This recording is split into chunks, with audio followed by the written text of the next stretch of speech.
السلام علیکم ورحمۃ اللہ وبرکاتہ۔ الحمد للہ رب العالمین والصلاۃ والسلام علی رسولہ الکریم وعلی آلہ وصحبہ اجمعین۔ اعوذ باللہ من الشیطان الرجیم، بسم اللہ الرحمن الرحیم۔ وَإِذْ غَدَوْتَ مِنْ أَهْلِكَ تُبَوِّئُ الْمُؤْمِنِينَ مَقَاعِدَ لِلْقِتَالِ وَاللَّهُ سَمِيعٌ عَلِيمٌ إِذْ هَمَّتْ طَائِفَتَانِ مِنْكُمْ أَنْ تَفْشَلَا وَاللَّهُ وَلِيُّهُمَا وعلى الله فليتوكل المؤمنون ولقد نصركم الله ببدر وأنتم أذلة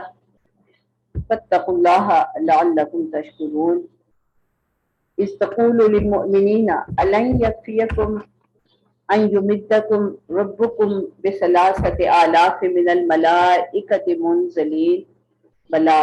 إن تصبروا وتتقوا ويأتوكم من فورهم هذا يمددكم ربكم بخمسة آلاف من الملائکۃ مصورین۔ 6 آیات کی ہم نے کل بھی کچھ تشریح کی، لیکن اس میں کچھ اور غور طلب باتیں بھی ہیں۔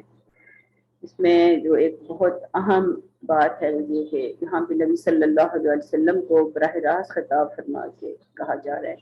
کہ وَإِذْ غَدَوْتَ مِنْ أَهْلِكَ تُبَوِّئُ الْمُؤْمِنِينَ مَقَاعِدَ لِلْقِتَالِ۔ اب اس میں ایک تو یہ کہ ظاہر ہے ساری محبتوں کو چھوڑ کے ایک بندہ جو ہے وہ صرف اللہ رب العزت کی خاطر نکل رہا ہے اپنے گھر سے۔ تو جہاد تو ہے ہی اس کام کا نام جو کہ اللہ ہی کے لیے کیا جائے، اللہ کی حاکمیت کو قائم کرنے کے لیے کیا جائے۔ لیکن اس میں ایک جو بہت اہم نقطہ ہے وہ یہ کہ اگرچہ نبی صلی اللہ علیہ وسلم سربراہ مملکت ہے، سپہ سالار ہیں، اور لیکن وہ کوئی آرام سے ایک طرف ہو کے نہیں بیٹھے کہ ہدایات دے دیں کاغذ پر کہ جی یہ فلاں جو ہے فلاں جگہ چلا گیا فلاں کہیں، یعنی کوئی مورچہ بندی اور وہ ساری پلاننگ جو ہے وہ کوئی کاغذی کارروائی نہیں تھی کہ جرنیل جو ہے وہ ایک جگہ بیٹھے ہیں اور ہدایات جاری کر رہے ہیں، بلکہ نبی صلی اللہ علیہ وسلم بنفس نفیس ہر جگہ پہ خود جا جا کر متعین فرما رہے تھے ڈیوٹیاں جو بھی اس کو جو ذمہ داری دینا تھی، اور ہر ایک کو اس کی ذمہ داری کے بارے میں آگاہ بھی کر رہے تھے اور ان کے لیے مورچوں کا تعین بھی فرما رہے تھے۔ یعنی تبوّئ المؤمنین کہ نبی صلی اللہ علیہ وسلم خود جو ہیں وہ اہل ایمان کو ہر ایک کو اس کے ٹھکانے پہ کھڑا کر رہے تھے اس کی ڈیوٹی پر۔ اس کی ہم نے کل بھی بات کی کہ اس دور میں ابھی کسی باضابطہ نظم و ضبط کے ساتھ جنگ کا کوئی ایسا رواج نہیں تھا، اور نبی صلی اللہ علیہ وسلم نے ایک گویا کہ بالکل ایک آغاز کیا اس معاملے کا کہ ہر طرح کے حالات کو پیش نظر رکھتے ہوئے انہوں نے اس کی بہترین جو ہے منصوبہ بندی کی اور ہر ایک کو مورچوں پہ بٹھایا ہو۔ اچھا، پھر اسی طرح دوسری جو بڑی ایک اہم چیز جس کی طرف ہمیں ذہن میں رہنا چاہیے، سربراہ مملکت اگر ہر جگہ خود ساتھ ہونا ہر کام میں، جو بھی سربراہ ہے کسی معاملے کا، تو جو بھی سربراہ ہے کسی بھی معاملے کا، وہ جب خود جو ہے نا ہر کام میں ساتھ ہونا، تو کام جو ہے جو ماتحت ہیں ان کی ہمتیں بھی بڑھتی ہیں اور وہ کام بھی ٹھیک طریقے سے کر سکتے ہیں۔ اس لحاظ سے نبی صلی اللہ علیہ وسلم کی سربراہی جو ہے ہر معاملے میں ہمیں بڑی نمایاں نظر آتی ہے۔ کہیں وہ ایسا نہیں ہوا کہ کسی سفر میں یا کسی غزوہ میں یا کہیں بھی حج کے لیے جا رہے ہیں، ہر جگہ ہم دیکھتے ہیں کہ وہ بالکل ہر وہ کام کر رہے ہیں جو کہ ایک عام آدمی کرتے ہیں۔ کہ اب یہاں پر تو جنگ کی بات ہے نا، تو وہ خود ایک ایک مورچے پہ جا رہے ہیں، خود ایک ایک کو اس کی ذمہ داری سمجھا رہے ہیں۔ اور اسی طرح غزوہ بدر میں ہمیں نظر آیا کہ کوئی الگ تھلگ ہو کے نہیں بیٹھے، بلکہ پوری نگرانی فرما رہے ہیں اور خود اسائن کر رہے ہیں ڈیوٹیاں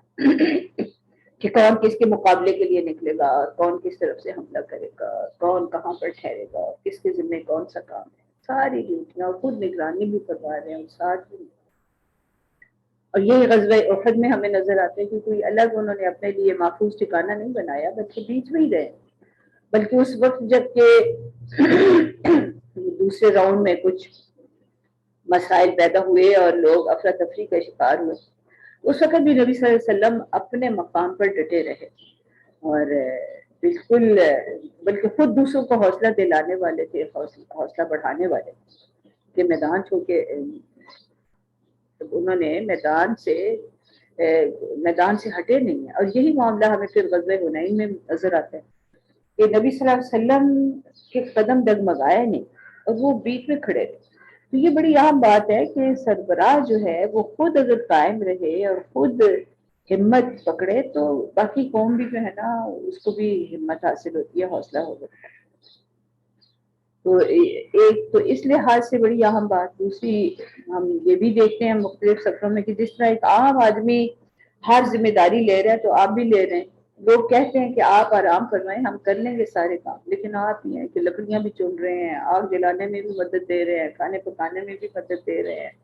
سواریوں کا انتظام کرنے میں بھی مدد دے رہے ہیں، سامان اٹھانے میں بھی مدد دے رہے ہیں. ہر کام، کوئی ایسا کام نہیں ہے کہ کسی کو انہوں نے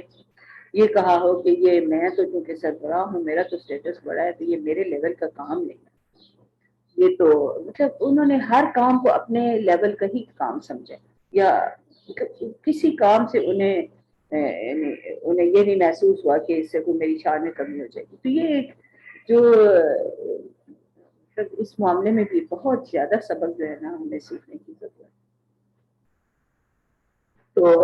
ایک اور جو پھر اس سے اگلی آیت میں مجھے جو بات بہت زیادہ اہم لگی وہ یہ کہ جب یہ کہا گیا کہ اس ہمت طائفتان منکم ان تفشلا. اچھا یہ اس وقت تو دو گروہوں کی بات ہے، اب صرف اس وقت کی بات نہیں ہے، ہر دور میں تو یہ سمجھتی ہوں کہ بیچ میں یعنی ٹھیک ہے قافلہ حق ہے، سارے لوگ حق کی خاطر اکٹھے ہوئے ہیں، ایک اجتماعیت قائم ہوئی ہے، لیکن بیچ میں کچھ تھوڑے دلے لوگ بھی ہوتے ہیں جو بڑی جلدی گھبرا جاتے ہیں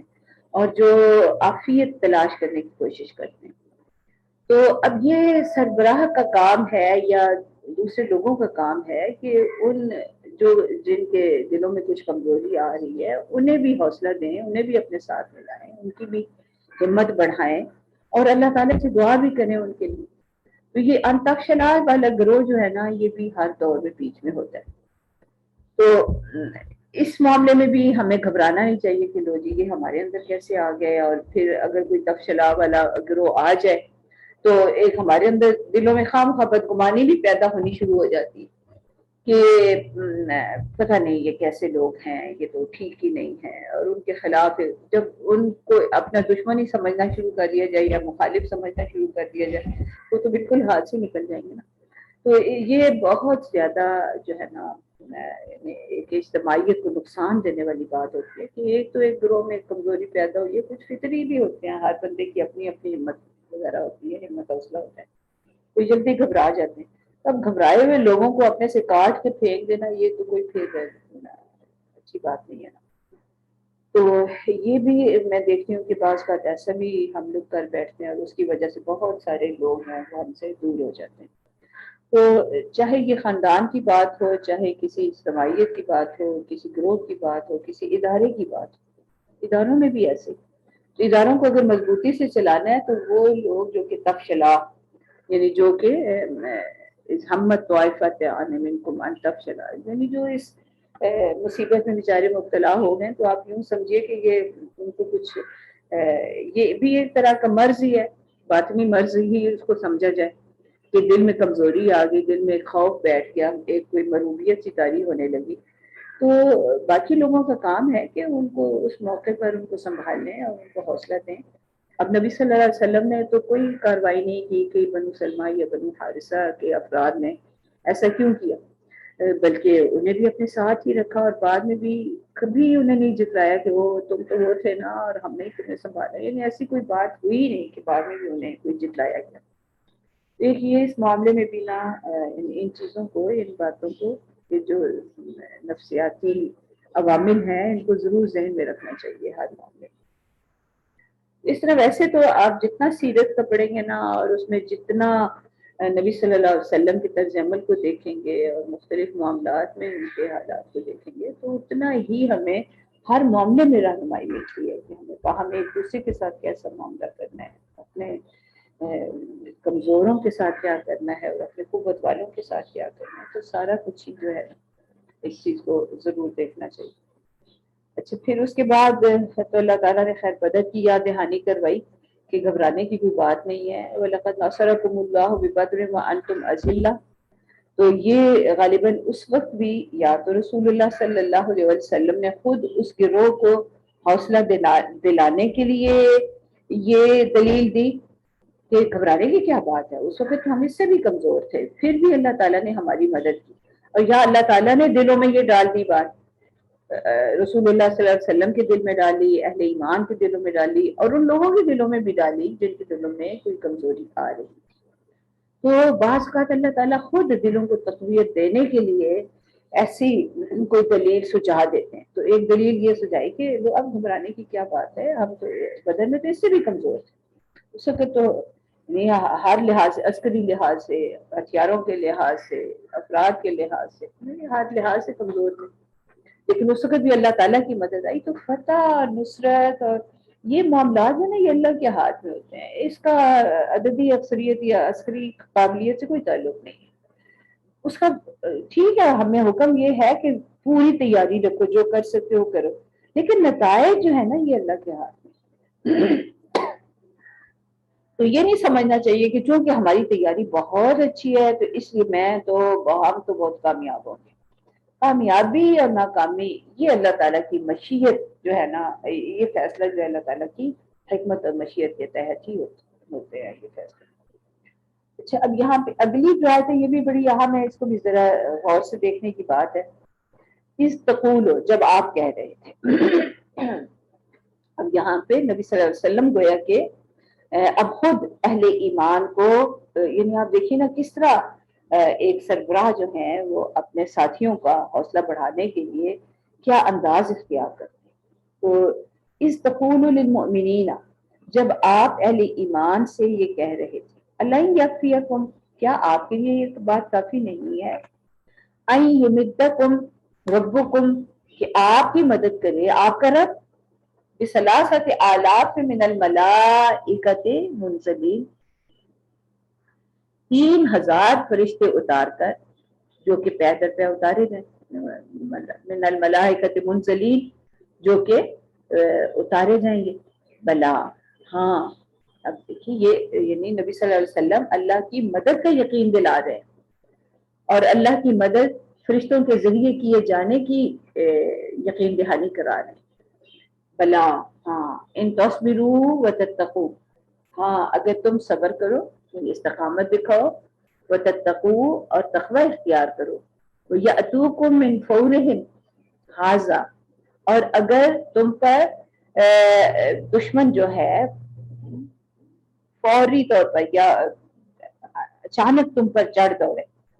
يُمْدِدْكُمْ رَبُّكُمْ بِخَمْسَةِ آلَافٍ مِّنَ الْمَلَائِكَةِ مُصَوِّمِينَ, تو تمہارا رب تمہاری مدد کرے گا 5000 فرشتوں سے, من الملائکۃ, فرشتوں میں سے 5000 سے, مصومین, جو خاص, جن کو مصومین نشان زدہ کہا گیا ہے, مطلب یہ کہ جن کو خاص ڈیوٹیاں جو ہیں وہ دی گئی ہیں. اب یہ تھوڑا سا نا اس کو ہم دیکھ لیتے ہیں, اگلی آیت بھی دیکھ لیتے ہیں پھر اس کی تشریح کرتے ہیں. وما جعلہ اللہ الا بشرا لکم, اور یہ جو آپ کو خبر دی جا رہی ہے اس کو, یہ بات اللہ نے, وما جعلہ اللہ, اللہ نے اس کو اس لیے بنایا ہے, یہ اس لیے الا بشرا لکم, کسی اور کوئی اور مقصد نہیں ہے یہ خبر دینے کا یا یہ دہانی کرانے کا, مگر یہ کہ تمہارے لیے بشارت ہو, تم خوش ہو جاؤ. وَلِتَطْمَئِنَّ قُلُوبُكُمْ بِهِ, اور تاکہ اس خبر کے ساتھ, اس بشارت کے ساتھ تمہارے دل جو ہیں وہ مطمئن ہو جائیں, اطمینان پکڑیں. وَمَن نَّصْرُ إِلَّا مِنْ عِندِ اللَّهِ الْعَزِيزِ الْحَكِيمِ, اور مدد تو اللہ ہی کی طرف سے ہے, کسی اور کی طرف سے ہے ہی نہیں, کہیں اور سے مدد آ ہی نہیں سکتی مگر اللہ کی طرف سے. العزیز الحکیم, جو العزیز بھی ہے بڑا قوت والا, اور الحکیم بھی ہے بڑا دانا اور بینا, بڑا حکمت کے, اسے معلوم ہے کہ کب کتنی قوت کہاں استعمال کرنی. اور اس جو بھی اللہ تعالیٰ کی اپنے منصوبے ہیں اور اپنی تدابیر ہیں,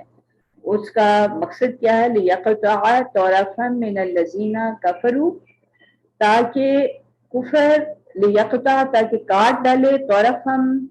ایک سائڈ، ایک طرف، من الذین کفروا ان لوگوں میں سے جنہوں نے کفر کیا، اور یکبتہم فینقلبوا خائبین، یا انہیں ایسی ذلت سے دوچار کرے کہ وہ نامراد ہو کر پسپا ہو جائے. تاکہ یعنی یہ مدد وہ تمہیں اس لیے دے گا تاکہ کفر کی راہ چلنے والوں کا ایک بازو کاٹ دے، مطلب یہ کہ انہیں کمزور کر دے، ان کی قوت کو پامال کر دے، یا ان کو ایسی ذلیل شکست دے کہ وہ نامرادی کے ساتھ پسپا ہو جائیں. تو یہ ذرا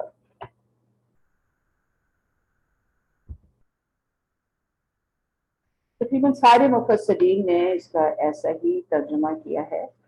اب ہم اس کی ذرا تفصیل دیکھتے ہیں. اس میں ایک تو نبی صلی اللہ علیہ وسلم کی اس جو خوشخبری انہوں نے دی یا اللہ تعالیٰ کی طرف سے جو انہیں دی گئی اس کے بارے میں کہ انہوں نے یہ کہا کہ اللہ تعالیٰ کی طرف سے کس طرح مدد جو ہے وہ ملے گی. اس میں فرشتوں کے لیے مصومین کا بھی خاص طور پہ جو لفظ آیا ہے اس کو بھی دیکھ لیتے ہیں کہ سوما یا سیما جو ہے اس کے معنی علامت اور نشان کے ہوتے ہیں. الخیل المسومہ،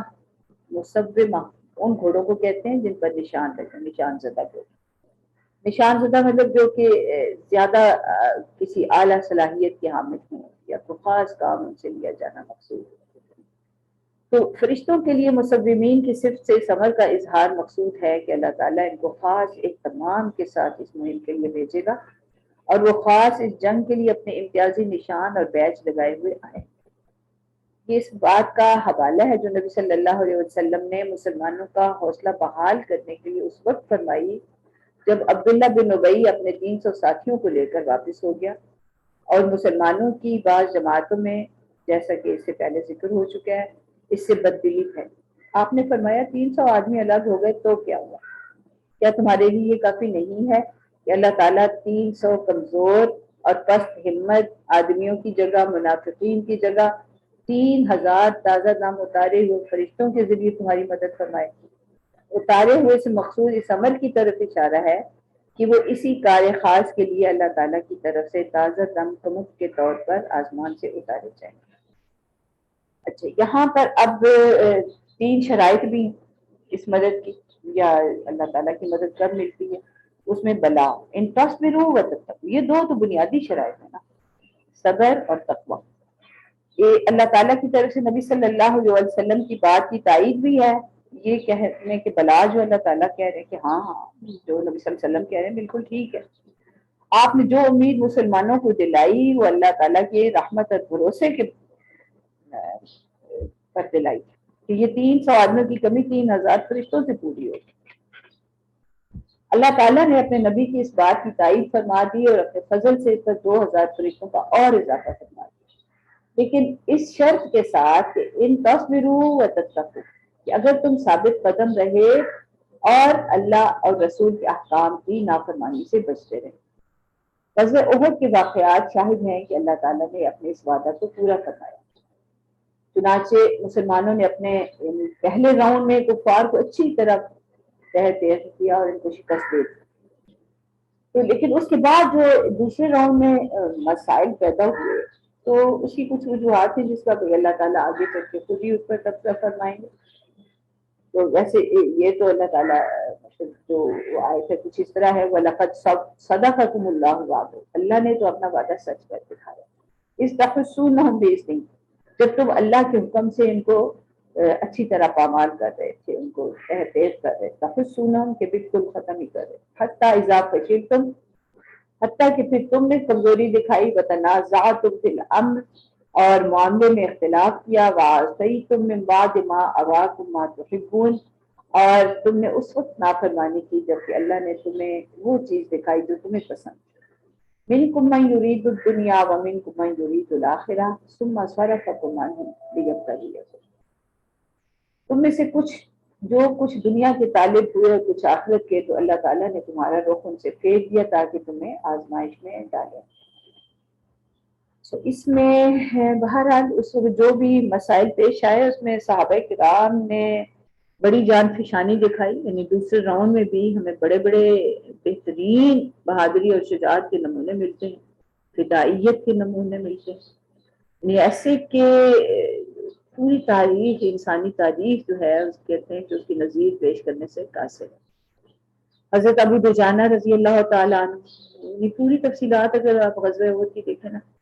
تو ان میں سے ہر ساتھی نے بس بڑا زبردست جو ہے وہ ایثار جان نثاری کا مظاہرہ فرمایا۔ ابو دجانہ جو تھے انہوں نے اپنے جسم کو نبی صلی اللہ علیہ وسلم کے لیے ڈھال بنا لیا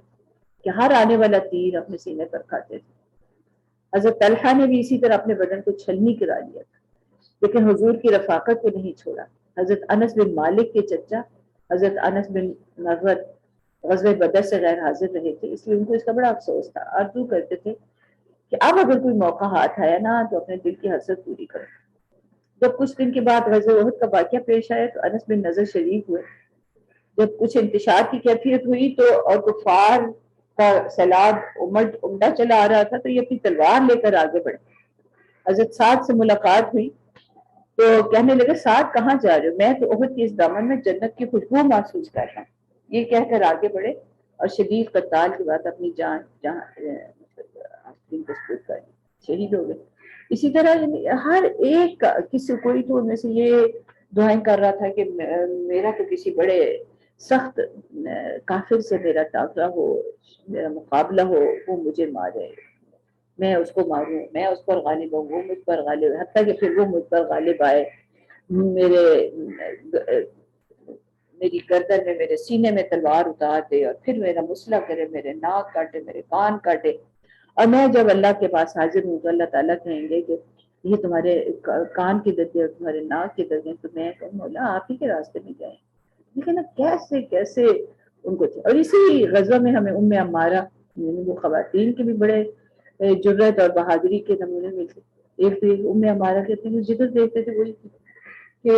نبی صلی اللہ علیہ وسلم کی گرد گرد پھر رہی کہ میں خود مدافعت کروں۔ اور پھر خواتین بھی کس طرح جب خبریں پہنچی کہ کچھ مسائل زیادہ ہو گئے ہیں یا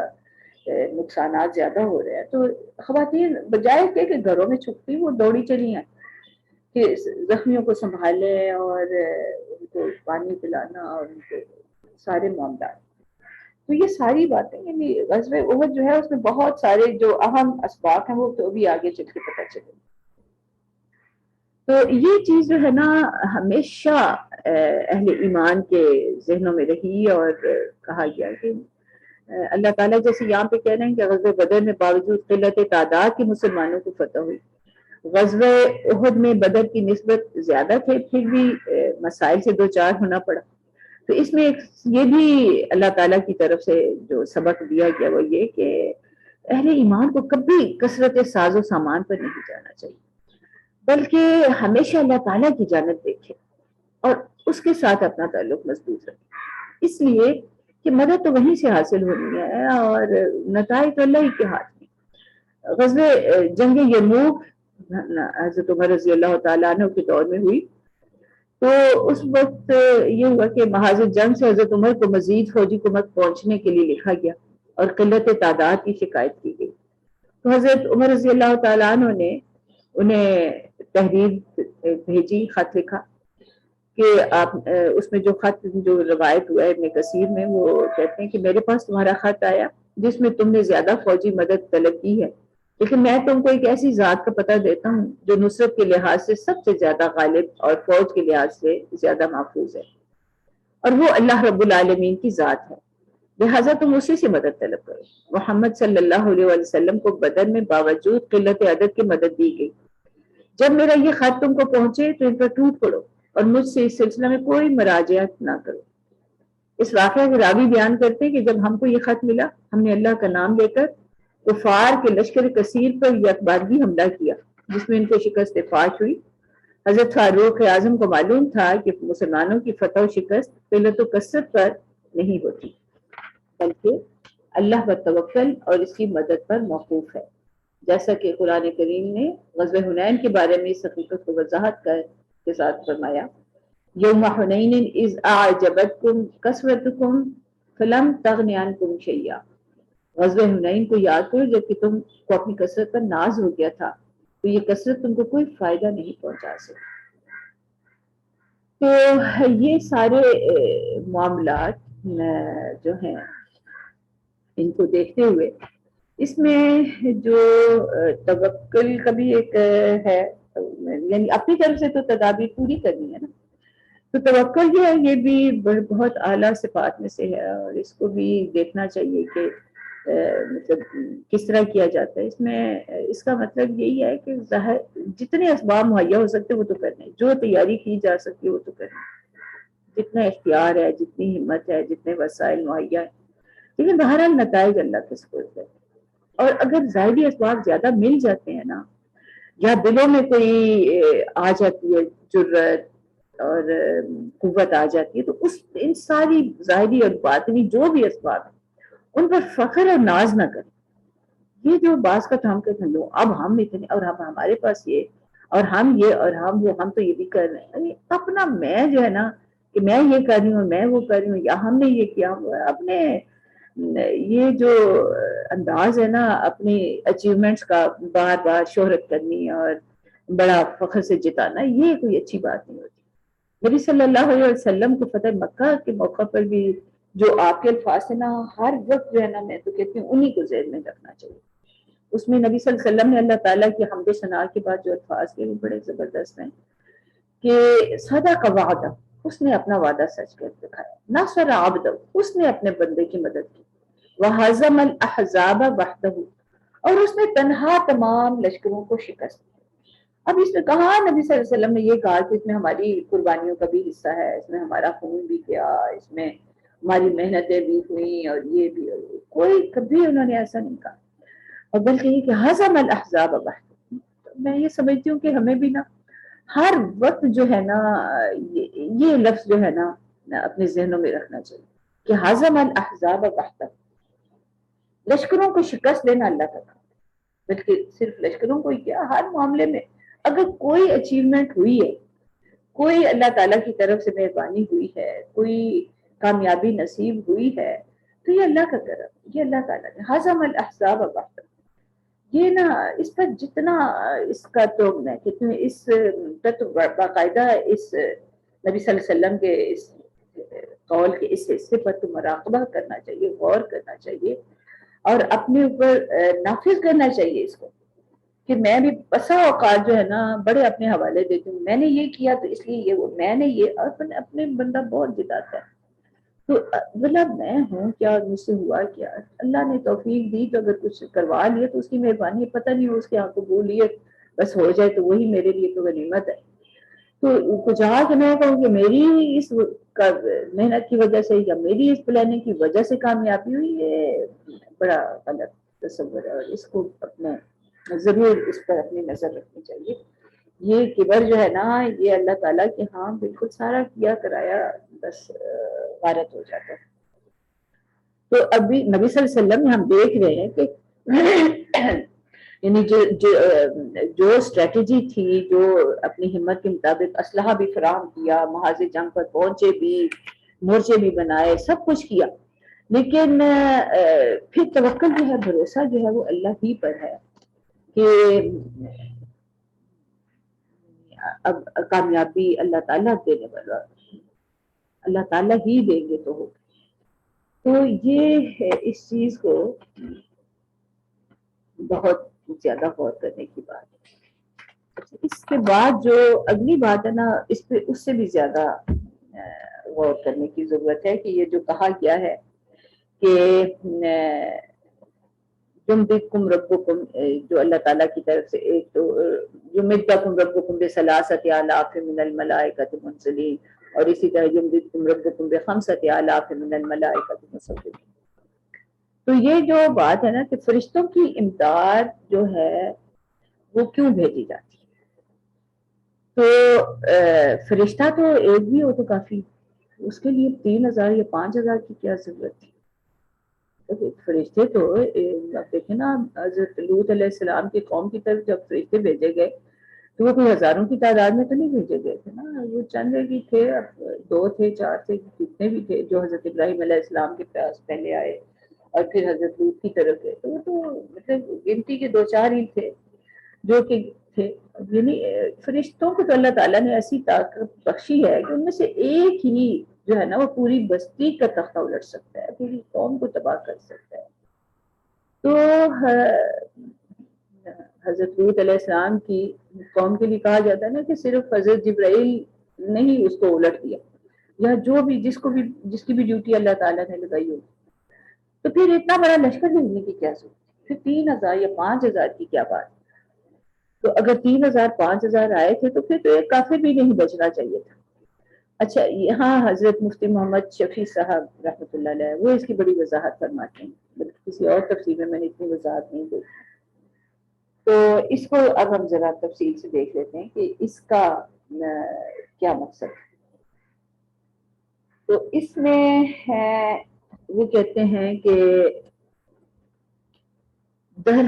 فرشتوں کے بھیجنے میں در حقیقت ان سے کوئی میدان جنگ فتح کرانا مقصود نہیں تھا، بلکہ مجاہدین نے مسلمین کی تسلی اور تقویت قلب اور بشارت فتح دینا مقصود تھا. جیسا کہ اس آیت کے الفاظ آگے جو بتائے جا رہے ہیں کہ وَمَا جَعَلَهُ اللَّهُ إِلَّا بُشْرَىٰ لَكُمْ وَلِتَطْمَئِنَّ قُلُوبُكُمْ، اس سے واضح، اس سے زیادہ صریح الفاظ میں سورہ انفال میں کہا گیا، وہاں بھی اسی طرح فرشتوں کی خبر دے گی کہ وہ ہم نے بدر میں بھیجے، اور ساتھ کہتے ہیں فَثَبِّتُوا الَّذِينَ آمَنُوا. اس واقعے میں متعلق الفاظ ہیں کہ جس میں یہ کہ فرشتوں کو خطاب کر کے ان کو یہ خدمت کی گئی ہے کہ وہ مسلمانوں کے قلوب کو جمائے رکھیں. فَثَبِّتُوا الَّذِينَ آمَنُوا، فرشتوں کو یہ ہدایت دی جا رہی ہے کہ تم جاؤ اور مسلمانوں کو دلوں کو ذرا مضبوط کر رکھنا، انہیں پریشان نہ ہونے دینا، انہیں ان کے دلوں میں کمزوری نہ آنے دینا. تو اس تثبیت قلوب کی مختلف صورتیں ہو سکتی ہیں. ایک یہ بھی ہے کہ اپنے تصرف کے ذریعے ان کے قلوب کو مضبوط کر دیں، اور یہ مطلب دیکھا جاتا ہے کہ بعض اوقات ایک موقع پر دلوں میں بڑی تقویت ہوتی ہے، بندہ گھبراتا نہیں، پریشان نہیں ہوتا. تو یہ بھی اس کا مطلب اللہ تعالیٰ کوئی فرشتے بھیجتے ہیں جو کہ اس وقت دلوں کو مضبوط کرتے ہیں. اس طرح مطلب ہمارے دلوں کو مضبوط کرنے کے لیے انفرادی طور پر اور اجتماعی طور پر. تو انفرادی طور پر تو چلو بندہ کہتا ہے میں بڑا بھی ہے، لیکن اجتماعی طور پر کہ سارے دلوں کو مضبوط کر دیا جائے. اور یہ بھی اچھا دوسری صورت یہ بھی وہ کہتے ہیں کہ ہو سکتی ہے کہ مسلمانوں کو مختلف طریقوں سے یہ واضح کر دیں کہ اللہ کے فرشتے ان کی مدد پر کھڑے ہیں، کبھی سامنے ظاہر ہو کر، کبھی آواز سے، کبھی کسی اور طریقے سے، جیسا کہ میدان بدر میں یہ سب طریقے استعمال کیے گئے. تو وہاں پر کہتے ہیں کبھی اچانک کہیں سے کوئی جھپٹتا تھا، کبھی کوئی آواز آتی تھی، مطلب کبھی کوئی گھوڑا نظر، مطلب یہ کئی صورتیں بعض کا ایسی نظر آتی ہیں. اور یہ صرف غزوہ بدر کی بات نہیں ہے، جب بھی وہ کہتے ہیں نا کہ فضائے بدر پیدا کر فرشتے تیری نصرت کو اتر سکتے ہیں گردوں سے قطار اندر قطار اندر. تو جب بھی وہ فضائے بدر پیدا ہوتی ہے نا تو فرشتے اسی طرح نازل ہوتے ہیں. تو اس میں جب غزوہ بدر کے معاملے میں تو اللہ تعالیٰ نے پھر اس میں یہ بھی کہا ہے نا سورہ انفال میں کہ فَاضْرِبُوا فَوْقَ الْأَعْنَاقِ، وہ بھی خطاب جو ہے فرشتوں کو ہے کہ کہتے ہیں کہ مطلب بعض کا ایسا ہوتا تھا کہ ذرا سے کچھ آگے کرتے تھے، یعنی اہل ایمان میں سے کوئی ذرا آگے بڑھ، دیکھیں یہ نہیں ہوا کہ اہل ایمان جو ہے وہ چونکہ فرشتے آگے ہیں وہی لڑیں ہم تو یہ بیٹھے،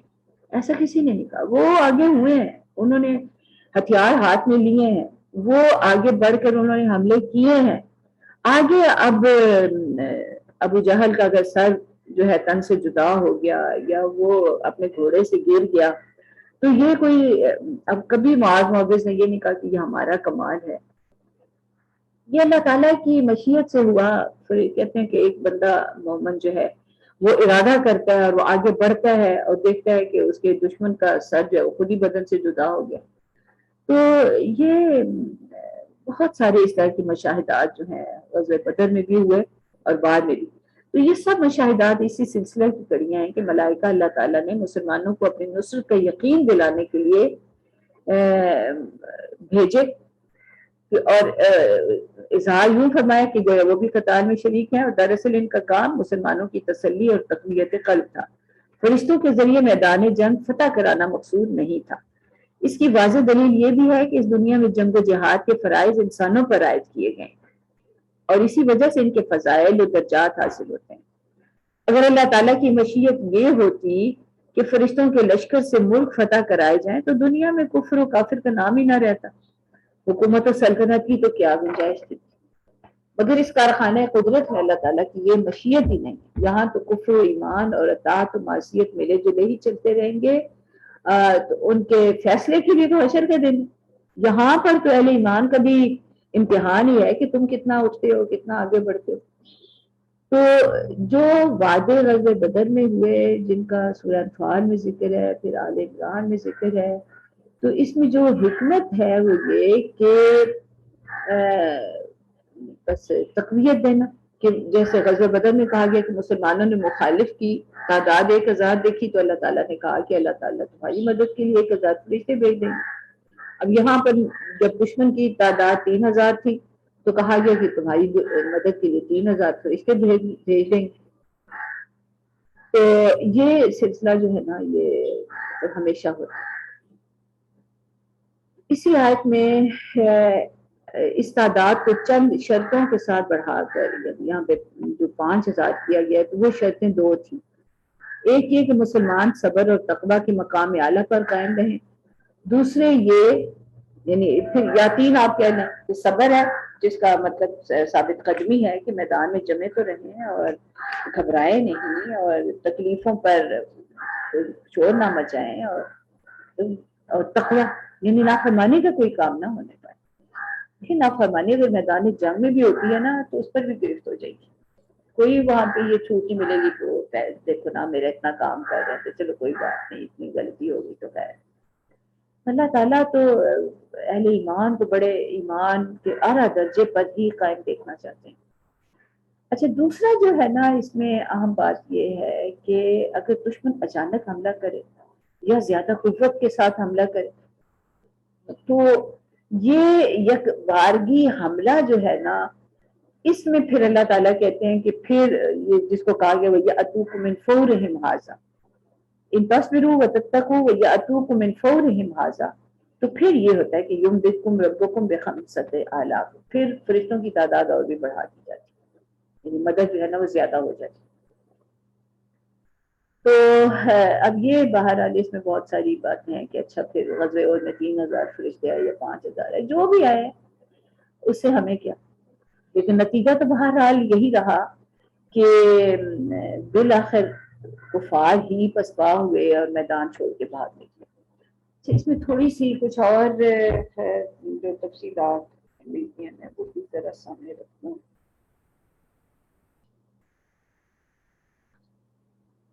اچھا انسانی ہے یہ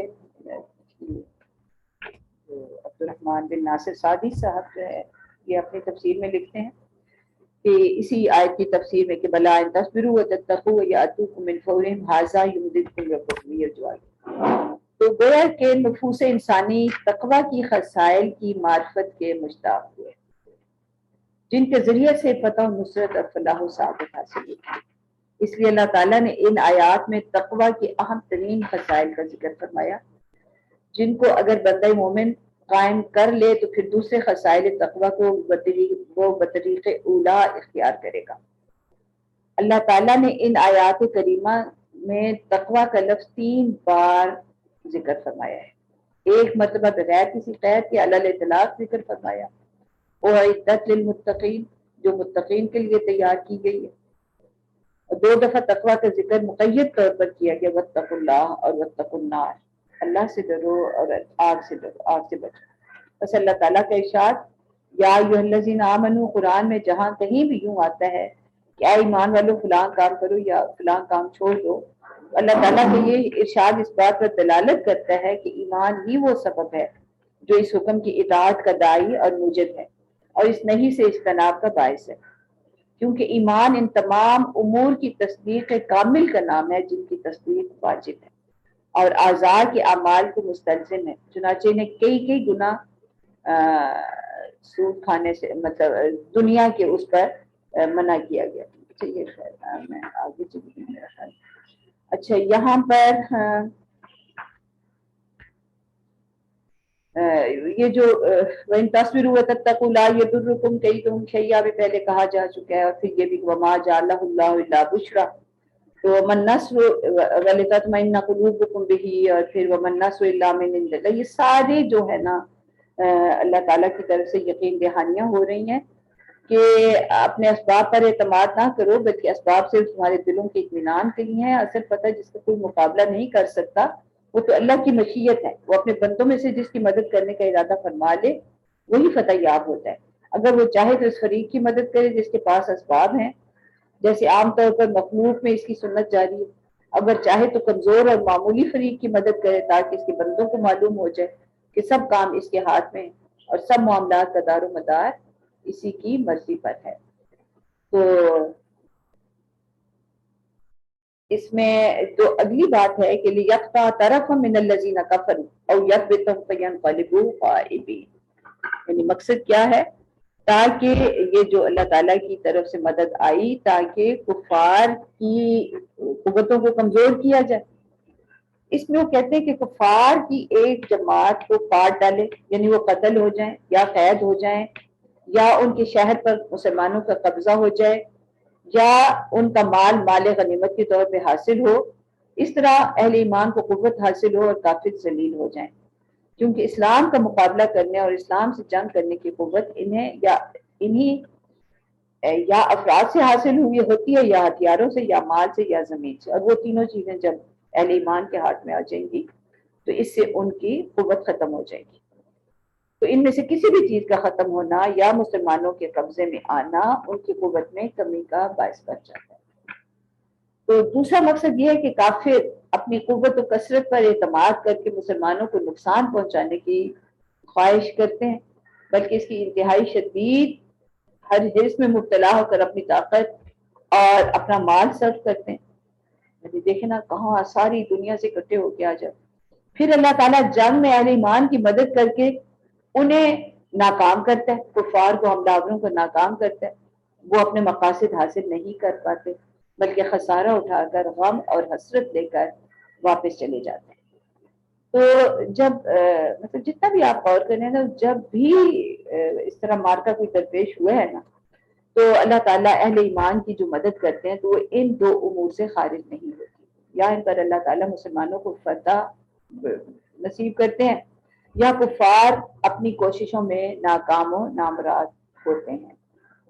آگے اللہ تعالیٰ فرماتے ہیں کہ لَيْسَ لَكَ مِنَ الْأَمْرِ شَيْءٌ أَوْ يَتُوبَ عَلَيْهِمْ أَوْ يُعَذِّبَهُمْ فَإِنَّهُمْ ظَالِمُونَ. آپ کے ہاتھ میں کچھ نہیں، یعنی فیصلے کی اختیار آپ کے پاس نہیں ہے، آپ کو اس میں کوئی حصہ حاصل نہیں ہے. اللہ کو اختیار ہے، چاہے ان کو معاف کر دے، او یتوب علیہم او یعذبہم، چاہے تو ان کی طرف مہربانی سے متوجہ او یعذبہم یا انہیں عذاب دے. فإنہم ظالمون، بے شک وہ ظالم ہیں. وَلِلَّهِ مَا فِي السَّمَاوَاتِ وَمَا فِي الْأَرْضِ يَغْفِرُ لِمَن يَشَاءُ وَيُعَذِّبُ مَن يَشَاءُ وَاللَّهُ غَفُورٌ رَحِيمٌ. آسمان اور زمین اللہ ہی کے لیے، جو کچھ آسمانوں میں ہے جو کچھ زمین ہے سب اللہ کا. یغفر لمن یشاء ویعذب من یشاء، جسے چاہے معاف کر دے، جس کو چاہے عذاب دے. واللہ غفور الرحیم، اللہ بخشش کرنے والا مہربان ہے. یعنی اس کی رحمت اس کے غضب پر غالب ہے اور اس کی مغفرت اس کے مواخذہ پر غالب ہے. تو یہ اللہ تعالیٰ کا سنت بیان کی گئی ہے کہ اللہ تعالیٰ کسی کو جب بخشتا ہے، کسی کو عذاب دیتا ہے، یعنی اس کی رحمت بہرحال غالب ہے اور اسی پر نظر ہونی چاہیے. وہ رحمت اور احسان کرنے والا ہے. یہاں پہ یہ بھی معاملہ ہوا کہ نبی صلی اللہ علیہ وسلم نے اس موقع پر جب آپ کے دنداں مبارک بھی شہید ہوئے تو ایک تو آپ کو یہ قول آتا ہے کہ اس وقت بھی کسی نے کہا کہ ان کے لیے بد دعا کریں، تو آپ نے فرمایا کہ میں نہیں، ان لوگوں کو پتہ ہی نہیں میں ان کے لیے کیا چیز لایا، اگر انہیں معلوم ہو جائے تو یہ ایسے نہ کریں. اور پھر یہ بھی ہوا کہ نبی صلی اللہ علیہ وسلم کی زبان مبارک سے یہ کلمات بھی آیا آپ کی، ایسی قوم کیسے فلاح پا سکتی ہے جنہوں نے اپنے نبی کے ساتھ ایسا کیا، حالانکہ وہ نبی ان کو اللہ کی طرف بلا رہا ہے. تو بخاری میں یہ آیا ہے کہ پھر یہ آیت جو ہے اس پر یہ نازل ہوئی کہ ایک لحاظ سے آپ کو تسلی بھی دی گئی، اور ایک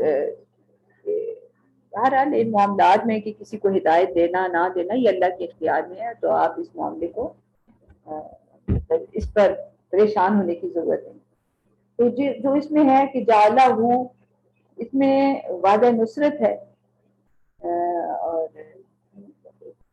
سارا کچھ یہ آ گیا۔ پھر یہ نبی صلی اللہ علیہ وسلم کو خاص طور پہ گویا کہ تسلی دی جا رہی، آپ کی طرف اتفاق کی نوعیت ہے کہ منافقین نے جو روش اختیار کی، اپنی روش سے جو اثر دوسرے مسلمانوں پر ڈالا، اس کی طرف بھی اشارہ ہو گیا۔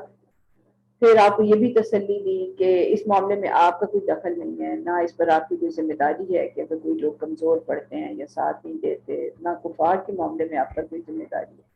آپ نے تو اپنا فرض کما حق ہوا انجام دے دیا۔ اب اگر کوئی گروہ خود اپنی جان پر ظلم ڈھاتے ہیں تو اس کا غم آپ نہ کریں، اس کا معاملہ اللہ کے حوالے کریں، وہ چاہے گا تو ان کو توبہ کی توفیق دے گا، یہ توبہ کریں گے اور وہ ان کو معاف کرے گا، اور اگر وہ اس کے اہل نہیں ہوں گے تو ان کو سزا دے گا۔ آسمان اور زمین کا سارا اختیار اللہ ہی کے ہاتھ میں، وہ جس کو چاہے گا بخش دے گا اور جس کو چاہے گا عذاب دے گا۔ تو بہرحال اللہ تعالیٰ غفور رحیم ہے، کسی کو سزا دے گا تو اسی وقت دے گا جب اس کی سزا کا مستحق ہوگا۔ اللہ تعالیٰ ہمیں بھی صحیح فہم عطا فرمائے اور عزم و ہمت عطا فرمائے اور ثابت قدمی نصیب فرمائے۔ وآخر دعوانا الحمدللہ۔